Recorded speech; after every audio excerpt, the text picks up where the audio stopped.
thanks to the unlikely pairing of Gremlin Graphics and Milton Bradley. Here, axes clash, swords cross, mighty spells are chanted, and dice are rolled. Who knew that rolling dice could be so exhilarating? Fantasy adventure game where winning means mastering the arts of combat. I'll use my broadsword and magic. As I embark on my descent into the murky depths of HeroQuest, the atmosphere thickens with suspense. The flickering light from my trusty torch barely holds back the encroaching darkness, leaving me to wonder what horrors lie around each corner. What elevates this digital adaptation of an incredibly popular board game from mere imitation to a compelling experience in its own right? Let's find out. The original HeroQuest was a delightful tapestry of imagination, featuring a dozen quests that encourage you to craft your own scenarios. However, it traditionally required a minimum of 2 players, limiting the fun for solo adventurers like yours truly. But fear not. With its leap to the Commodore 64, those yearning for a solitary escapade can now dive headfirst into the action, without having to invite your friends over for a beer.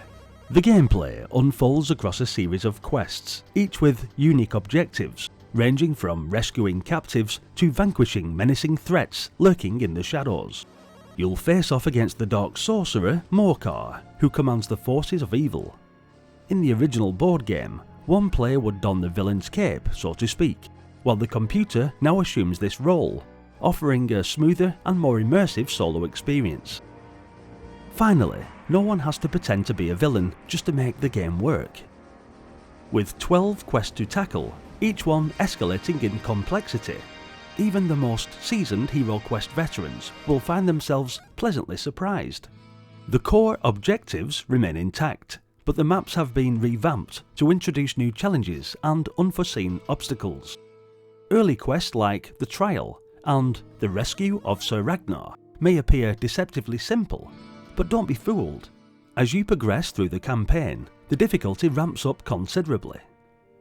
Each turn allows you to move, engage in battle, search for hidden traps, or hunt for treasure. However, choose wisely. You can only take one action along with your movement. Searching for traps and secret doors can reveal valuable items or hidden dangers that might flip the tide of battle.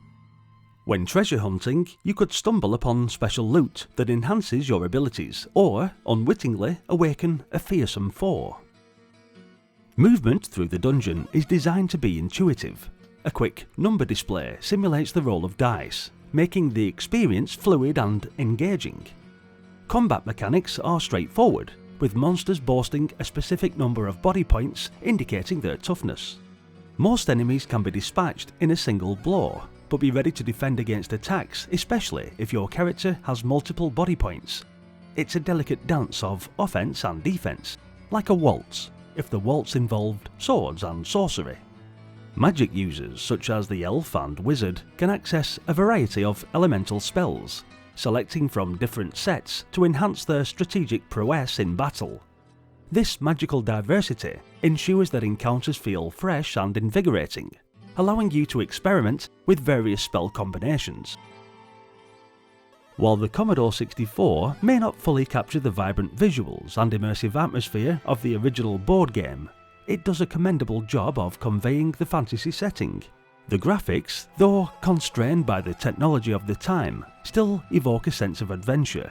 Some animations, like opening doors, may be a bit sluggish.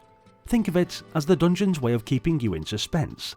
But these minor shortcomings are easily overlooked when considering the game's impressive scope.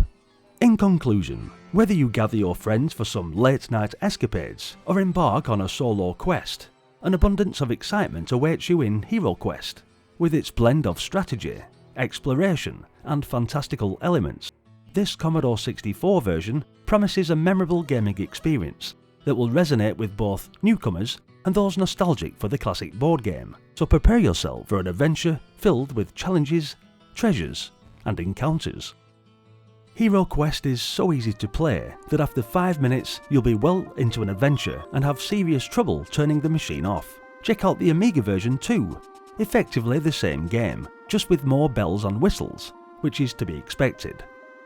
However, I never actually ever owned this on the Amiga, so my nostalgia is firmly on the Commodore 64 version. But which one did you have? Let us know in the comments section. Thanks for watching guys, hit the like button if you enjoyed the video, as it certainly helps the channel, and also maybe consider subscribing if you're new here but are enjoying the nostalgic memories. There's plenty more games on the channel playlists, and I'm sure you'll remember playing some of these classics too. Hopefully, they'll unlock some magical memories from gaming on the Commodore 64 for you too. Until the next one, thanks again, and bye for now.